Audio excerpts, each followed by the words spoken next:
Namakuru benshi bakomeje kugenda batangaho ibitekerezo bitandukanye ndagira ngo nta kindi kiri kuvugwa ku mbuga nkoranyambaga uretse amakuru y'Uwinyeza Pamela ndetse na Mugisha Benjamin. Ubwo benshi barakomeza kugenda bagaruka kuri gatanya ya The Ben na Pamela mu by'ukuri ikomeza kugenda ivugwa mu gihugu cy'u Rwanda bitewe n'ibyakomeje kugenda biranga uyu mwari w'umunyarwandakazi Uwinyeza Pamela. Tekereza kubona mu by'ukuri utumwana ukamutana n'umugabo warangiza ugafata indege ukerekeza Miami Beach kurya ubuzima. Ubwo nyine uyu mwari w'umunyarwandakazi arakomeza kugenda aterwa utwatsi n'abandi badamu barakomeza kujya bamuvumira ku gahera. Ubwo nyine Uwinyeza Pamela yarifashe atumwana arangije ajyana n'abandi badamu b'abahirwe bagenzi be bajya kwirira ubuzima Miami Beach. Ninkubwira ngo igikombe cy'isi cyose mu by'ukuri cyaranze uyu mwaka kirangiye Uwinyeza Pamela ari kukireba uze kubyumva gutyo. Uyu no munsi wa 41 ataye umwana akamutana mu by'ukuri n'umugabo yarangiza akigira Miami Beach, yava Miami Beach akayiterekeza aho igikombe kiri kubera mu by'ukuri mu Burayi. Ubwo nyine Runa arakomeza kugenda ba wenyine abadamu benshi babibona bikabatera gahinda bagakomeza kugenda batera utwatsi uyu mwari w'umunyarwandakazi Uwinyeza Pamela. Barakomeza kugira bamubwira uti nawe ntukabona amahoro kubona wifata ugatumwana n'umugabo ntago mu by'ukuri uri guhesha ishema igihugu cy'u Rwanda. Nyine benshi barakomeza kugenda babona Runa ari kuba wenyine bagakomeza kugenda babona amarira ya The Ben mu by'ukuri bagakomeza kugenda bavuma uyu mudamu Uwinyeza Pamela wataye umwana n'umugabo yarangiza akajya Miami Beach kwirisi ariko kugeza kuri akanya akaba amaze gutangaza mu by'ukuri amagambo yakomeje kugenda ababaza abantu benshi cyane. Tekereza kubona warabyaye umwana nyuma yaho mu by'ukuri ukaza kumuta wamara kumuta ukajya kurya ubuzima gusa aricyo kikujyanye ni wite ku buzima bw'uwo mwana wawe.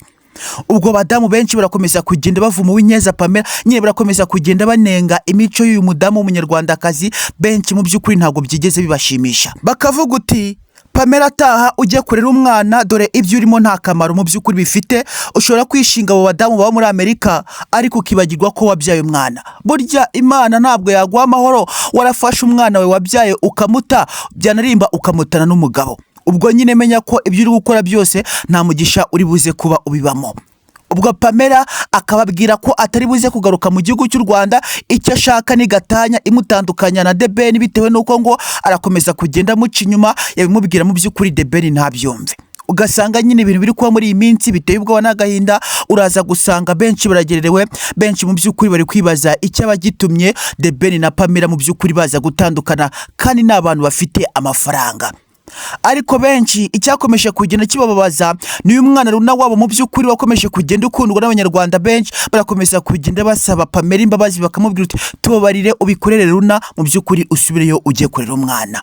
Ubwo nyine Pamela yabyanze arakomeza kugenda ababaza abantu benshi cyane ababyeyi benshi barakomeza kugenda banenga imico y'Uwinyeza Pamela bavuga uti mu by'ukuri Pamela yarananiranye ndetse kandi akomeza kugenda yitwara nabi.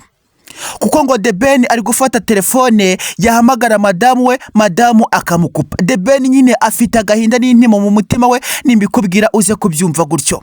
Kuko benshi mu by'ukuri mu bari hafi ya The Ben babona agahinda ka The Ben bakavuga ko no kwiyahura yakiyahura.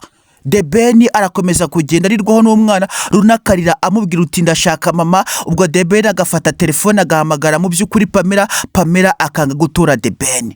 Ubwo nyine The Ben yabibona gutyo ndagira ngo murabizi n'umuntu w'amarira murabizi ko The Ben mu by'ukuri agira amarira aba hafi ariko one of kind mu by'ukuri byamurenze kugeza kuri aka kanya na amarira gusa ari gushoka ku matama. Tekereza kurira mu by'ukuri wamara kurira ukabona n'umwana wawe arimo kurira. Nyine The Ben ibintu byamuriza ni byinshi. Umwana ari kurira The Ben akarira rwabuze gica abari hafi ya The Ben mu by'ukuri bose bumiwe barakomeza kugenda bapfukama bagasaba Uwinyeza Pamela gutaha ariko yababereye ibamba akababwira ko atari buze gutaha mu by'ukuri icyo ashaka ni gatanya yo gutandukana n'umugabo we. Ubwo nyine The Ben wabona mu by'ukuri biri kumubaho biteye ubwoba n'agahinda wabona ari kurira benshi bakamwita amarira bakagira ngo mu by'ukuri ntabwo bifite ishingiro. Mwari musanzwe mubona The Ben arizwa n'abantu mu by'ukuri badafite icyo bavuze kuri we ku buzima bwe ariko kugeza kuri aka kanya amarira ari kurira nyine nawe bwawe wayumva. Tekereza umudamu kuguta akaguta utabuze amafaranga utabuze ibyo kurya mu by'ukuri akagushinja kumuca inyuma gusa kandi uzi ko ntabyo ujya ukora. Kuko Mugisha Benjamin mu by'ukuri kugeza kuri aka kanya arakomeza kugenda asaba imbabazi Uwinyeza Pamela amubwira ko agomba gutaha bakajya kurera umwana wabo ariko mu by'ukuri Uwinyeza Pamela yanze. Ikiri mu kanwa ke ni gatanya ashaka gutandukana na The Ben. ubwo benshi mu by'ukuri mu bakunzi babo barakomeza kugenda basaba imbabazi Uwinyeza Pamela, bakamubwira ko agomba gutaha akajya kurera umwana. Uwinyeza Pamela yabangiye arababwira ko icyo ashaka ni gatanya yo gutandukana na Mugisha Benjamin, cyangwa se bagafata uwo mwana nawe bakamwohereza muri Amerika mu by'ukuri akamurera. Bitari ibyo avuga ko atari buze kugaruka mu gihugu cy'u Rwanda, kuko iby'aba ngaba ni birebire. Ntuze kubyumva gutya, ndaje mbikunyuriremo wumva uko byagiye bigenda ndetse n'ikituma batandukana bagahana iminsi yo kwitekerezaho, bikaza kurangira Mugisha Benjamin amwatse umwana akamubwira ko atari buze guhunga n'umwana, agomba gusiga umwana akaba nyine Mugisha Benjamin nawe ntabwo ari miseke igoroye.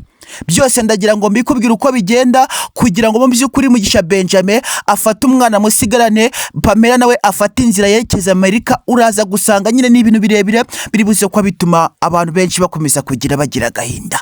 Ubwo uyu mwana wabo umaze iminsi 41 atonka atabona nyina, mu by'ukuri uraza gusanga n'agahinda uyu mwana afite we, agahinda afite ku mutima, nawe nyine waza kumva ko ari agahinda gafite ishingiro.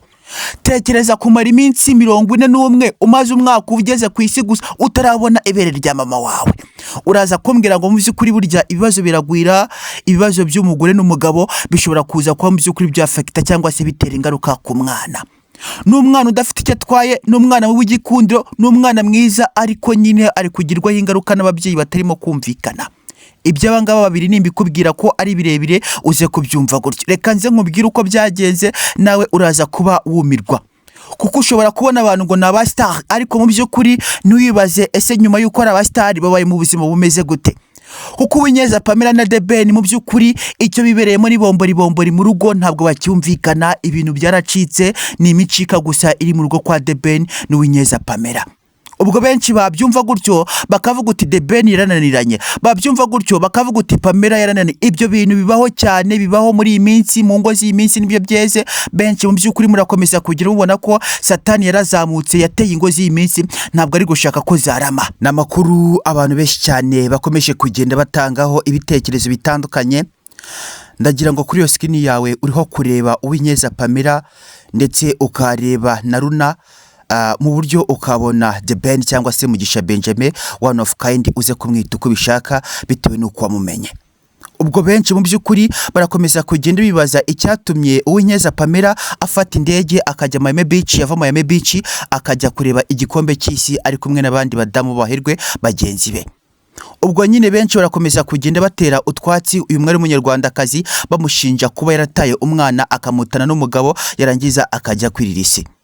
Ubwo uyu mwana w'umunyarwandakazi arakomeza kugenda anengwa na benshi mu by'ukuri ntabwo bari gushima imico y'uyu mukobwa, barakomeza kugenda bavuga ko ari kinani, barakomeza kugenda bavuga ko yananiranye. The Ben nawe arakomeza kugenda agaragaza agahinda, nyine nuza kure mu by'ukuri ukuntu Uwinyeza Pamela yataye umwana yarangiza akamutana n'umugabo ndetse kandi akagenda atavuze. Uraza kubona ko ari ibintu benshi bakomeje kugenda bavuga ko ari ibintu bitari by'i Rwanda, ari ibintu mu by'ukuri umwari w'umunyarwandakazi atagagombye kuba arimo gukora. Ubwo Uwinyeza Pamela arashinja The Ben kumuca inyuma, ndetse kandi na The Ben nawe agashinja Uwinyeza Pamela kumuca inyuma. Nyine rwabuze gica, bose barimo gushinjanya gucana inyuma. Ukibaza uti turaza gufata ibyande tureka ibyande, kubera ko nyine urabona ko ibyabo ni imicika. Ubwo rero mu by'ukuri byagenda gutya, Uwinyeza Pamela kongera akagira uti njyewe uyu mugabo ntabwo akimereza uburenganzira, ambwira ko ntagomba kujya mu biga, nyine arambwira ngo ntabwo ngomba kujya muri interview, akambwira uti ibintu bya social media bireke kandi njyewe mbikunda kubi, ntabwo naza kumvikana nawe, yansanze ndi umustar, ntabwo njyewe nshobora kureka kujya kuri kamera ngo nuko nashatse. Ko ikiri buze gukurikiraho turaza kwa mu by'ukuri dusaba gatanya, turaza kuba dusaba divorce kugira ngo buri wese aze guhabwa ubwigenge bwe. Ariko The Ben agakomeza kugenda agaragaza ko Uwinyeza Pamela mbere yuko bashakana yari afite undi mugabo mu by'ukuri muri Leta Zunze Ubumwe za Amerika bakundanaga. Ninkubwira ngo uyu musore The Ben mu by'ukuri akomeza kugenda agaragaza ko yakundanaga n'Uwinyeza Pamela, uze kubyumva gutyo, kuko ngo Uwinyeza Pamela yakundaga uyu musore wabaga muri Leta Zunze Ubumwe za Amerika, ariko biza kurangira nyine uyu musore mu by'ukuri ataragira gahunda zo gushaka, biza kurangira Uwinyeza Pamela yisanze akoze ubukwe na The Ben. Kuko kugeza kuri aka kanya amakuru akomeza kugenda agaragazwa, arakomeza kugenda avuga ko witwa The Ben akunda Uwinyeza Pamela bimwe. Ninkubwira ngo The Ben akunda Uwinyeza Pamela byo gupfa, uze kubyumva gutyo. Ni kwa kundi abasore b'iyi minsi bashobora gukunda umukobwa bakabona bafite amafaranga ariko bakabona mu by'ukuri ntabwo agomba kuba nyine The Ben yarafatiranye aravuga uti uyu mwana ntabwo agomba kuncika, arafite nyashi zikomeza kugenda zidedemanga, ntabwo agomba kuncika, ngomba gufatirana mu by'ukuri ngakora igishoboka cyose, uyu mukobwa mwiza gutya ntaze kuncika, ngomba gukora igishoboka cyose Pamela nkamutsindira. The Ben nibwo yaje kuhita mu by'ukuri ateguza amaniga ye, arangije arababwira uti twebwe tugomba kujya kubohoza uyu mwana w'umukobwa. Ubwo The Ben abwira amaniga ye arababwira uti tugende gushaka inkwano tujye kwa Pamela, mu by'ukuri uyu mukobwa tumutsindire. The Ben arangije atanga inkwano ariko yirangagiza ko mu by'ukuri azi neza ko uwitwa Pamela akundana n'undi musore muri Leta Zunze Ubumwe za Amerika. Ubwo The Ben nyine ratanguranwaga akimara kumukozamo iya mbere, akimara kumutera inda ya mbere, mu by'ukuri aravuga uti ahangaha ndamutsindiye. The Ben yirengagiza ko urukundo mu by'ukuri aho yaciye ntabwo hajya haca urwango. Kugeza kuri aka kanya uretse amarira akomeje kugenda ashoka ku matama ya The Ben, nta kindi kiri gukomeza kugenda kigaragazwa i Nyarugenge. Ubwo The Ben arakomeza kugenda hamagara umugore we Uwinyeza Pamela, Pamela akahita kupa akamubwira uti uri kumbaza iki, mbabarira umpa amahoro, nagusiganye n'umwana, nagusize mu byawe byose, umbabarire umereze amahoro. Pamela akagira uti uwo mwana ni mumwereze muri Amerika ndamufata murere, bitari ibyo ntago ngaruka mu by'ukuri mu Rwagasabo, njyewe namaze gusanga uwo nkunda. Ugasanga mu by'ukuri ibikomeje kugenda bivugwa ni byinshi, ibikomeje kugenda bigaragazwa ni byinshi. Kugeza kuri aka kanya abadamu benshi barakomeza kugenda banenga imico y'uyu mudamu Uwinyeza Pamela, kubona yifata agasiga umwana yabyaye wavuye mu mara ye, umwana twise amezi 9 mu by'ukuri, yarangiza akamusiga ukabona ko ntacyo bivuze. Ibi ngibi abadamu nibo baza agahinda mu by'ukuri kabyo, kubona ushobora kuvuka, abana nabo baza agahinda ko kubona uvuka ariko ukabona mu by'ukuri uvugiye mu mafaranga ukaza kubura umutuzo n'umutekano. Tekereza kubona umwana umaze iminsi 41 ataronka ibere rya mama we, uraza kubona ko ari ibintu bikomeje kugenda bitera agahinda abanyarwanda benshi. Ababyeyi b'abanyarwanda baragerewe, barakomeza kugenda banyenga imico y'Uwinyeza Pamela bitewe nuko akomeza kugenda yitwara. Ubwo bamubona akomeza kugenda yimwaringa, benshi bikabateraga bakumva nyine bafata inkoni bakamusanga muri kamera bagakubita inshenzi.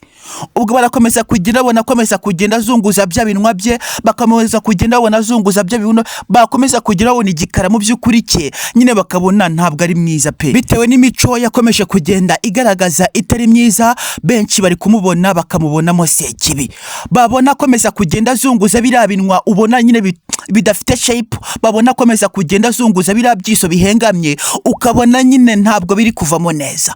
Bakavuga uti burya The Ben nawe yitesheje agaciro, iki gikobwa gifite ibiso bihengamye gutya, igikobwa gifite ibibuno bihengamye, nyine wabona ibinwa byacu ukabona ntabwo ari byiza pe. Reka nze nshyiraho aka video namwe mubone ko ibyo mvuga mu by'ukuri bifite ishingiro. Ndagira ngo mu minsi yashize mu rugo kwa The Ben mwabonye ko hari hasuwe n'uwitwa Ashton Small Indian Ashton Hall.